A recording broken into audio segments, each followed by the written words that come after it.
Anugerah dari Tuhan Yesus Kristus, kasih setia Allah Bapa, itulah kiranya menyertai kamu sekalian. Amin. Firman Tuhan di pagi hari ini tertulis di 1 Tawarik pasal 29 ayat 9a. Bangsa itu bersukacita karena kerelaan mereka masing-masing, sebab dengan tulus hati mereka memberikan persembahan sukarela kepada Tuhan. Demikian pembacaan firman Tuhan. Selamat pagi dan salam sejahtera untuk kita semua. Bapak Ibu saudara terkasih, satu keinginan Raja Daud ketika dia menjadi seorang raja adalah mendirikan bait suci. Karena dia melihat dia duduk di dalam tahta yang sangat mewah, tetapi rumah Tuhan jauh daripada kemewahan, sehingga dia terdorong untuk membangun. Namun Tuhan tidak menginginkan, tapi Tuhan akan mengizinkan Salomo yang membangun bait suci itu.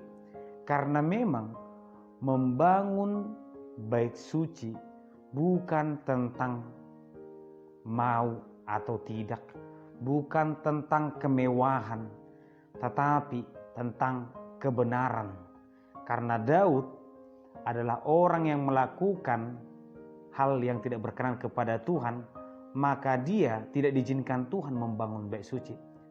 Tetapi meskipun Tuhan tidak mengizinkan, pada akhir-akhir kehidupannya Daud mengajak bangsa Israel atau mendorong bangsa Israel untuk berpartisipasi dalam pembangunan bait suci ketika nanti Salomo memulai pembangunan itu.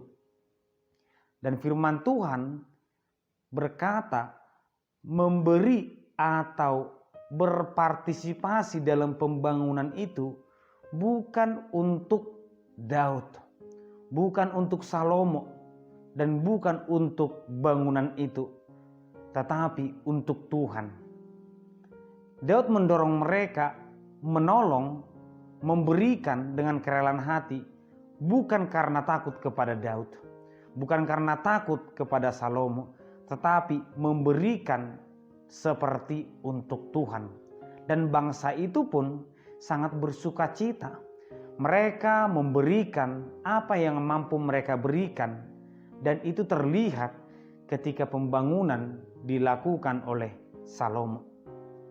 Firman Tuhan mengatakan bangsa itu bersukacita dan kerelaan hatinya memberikan yang terbaik. Bapak Ibu saudara terkasih, dalam firman Tuhan di pagi hari ini, satu kalimat sangat penting menjadi pembelajaran bagi kita adalah melakukan segala hal, melakukan segala pekerjaan, lakukanlah seperti untuk Tuhan, bukan untuk manusia, bukan untuk orang lain, atau bukan untuk diri kita. Sebenarnya dari awal kehidupan manusia itu punya tujuan seperti untuk Tuhan. Tuhan mengatakan, beranak cuculah, bertambah banyaklah, penuhilah bumi dan taklukkanlah itu.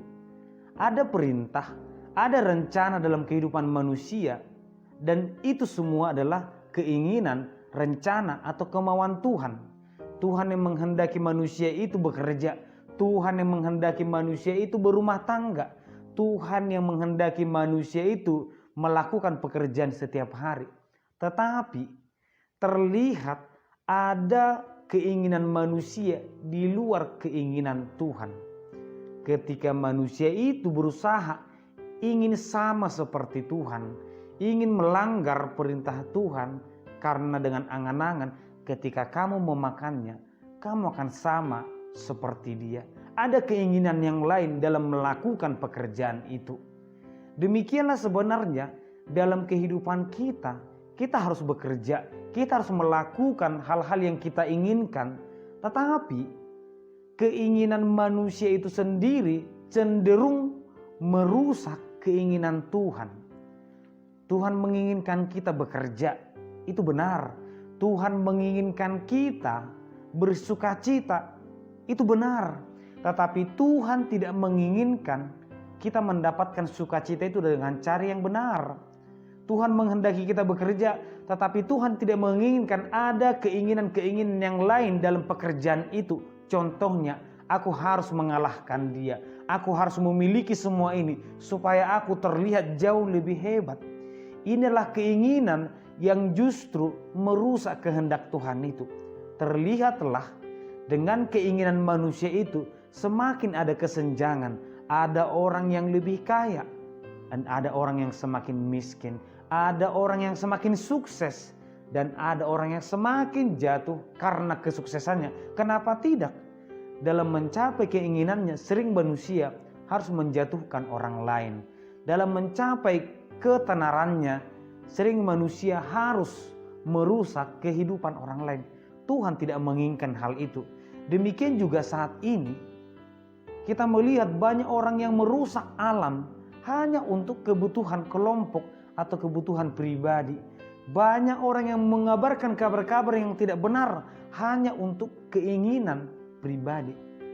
Tetapi firman Tuhan mengatakan, jika kita melakukan sesuatu, pekerjaan, peribadahan, kegiatan dalam rumah tangga, lakukanlah seperti untuk Tuhan. Menolong, lakukanlah seperti untuk Tuhan. Bukan untukku, bukan untukmu, bukan untuk diri manusia. Tetapi karena kita bersyukur kepada Tuhan. Di dalam Kolose juga firman Tuhan mengatakan, apapun yang kamu lakukan, lakukanlah seperti untuk Tuhan. Nats ini ditekankan kepada orang-orang yang bekerja sebagai budak. Kehidupan mereka tertekan. Tetapi firman Tuhan mengatakan, ya betul kehidupanmu seperti itu. Tetapi tetap lakukan pekerjaanmu dengan benar seperti untuk Tuhan. Apapun pekerjaan kita, mari kita lakukan untuk Tuhan. Dalam rumah tangga juga firman Tuhan mengatakan dalam Efesus, seorang suami, seorang istri, kasihilah pasanganmu seperti engkau mengasihi Tuhan. Seorang anak dalam Amsal, takutlah, patuhlah kepada orang tuamu seperti kita percaya kepada Tuhan. Dalam memberi persembahan, berikanlah seperti untuk Tuhan. Ketika kita menolong, tolonglah seperti menolong ataupun memberikan untuk Tuhan. Ketika kita beribadah, berdoa, memuji Tuhan, lakukanlah itu seperti untuk Tuhan, agar tidak ada keinginan-keinginan yang lain yang merusak kehidupan kita. Karena sering dalam beribadah pun kita, itu bukan untuk Tuhan, tetapi untuk orang lain, untuk manusia. Memberi pertolongan pun bukan untuk Tuhan, tetapi untukku, untuk ketenaranku. Oleh karena itu Bapak Ibu saudara terkasih, banyak unsur kebaikan, ide-ide kebaikan dalam diri kita, niat-niat yang baik. Maka mari kita lakukan semuanya sesuai dengan kehendak Tuhan. Dan mari kita lakukan karena kita percaya kepada Tuhan. Demikian juga mungkin kita memiliki pengharapan saat ini. Ada keinginan kita. Ketika kita berharap selalu, berharaplah sebagai orang yang percaya kepada Tuhan. Pengharapan itu kita sampaikan kepada Tuhan. Ketika kita berduka cita, mari berduka cita sebagai orang yang percaya kepada Tuhan. Tidak seperti orang yang tidak mengenal Tuhan. Ketika kita menghadapi persoalan hidup, tantangan, mari kita hadapi seperti orang yang percaya kepada Tuhan. Karena kita tahu dalam setiap perbuatan kita ada selalu jawaban Tuhan yang jauh lebih baik. Ketika kita melakukan perbuatan, mari kita hilangkan untung rugi, sakit hati.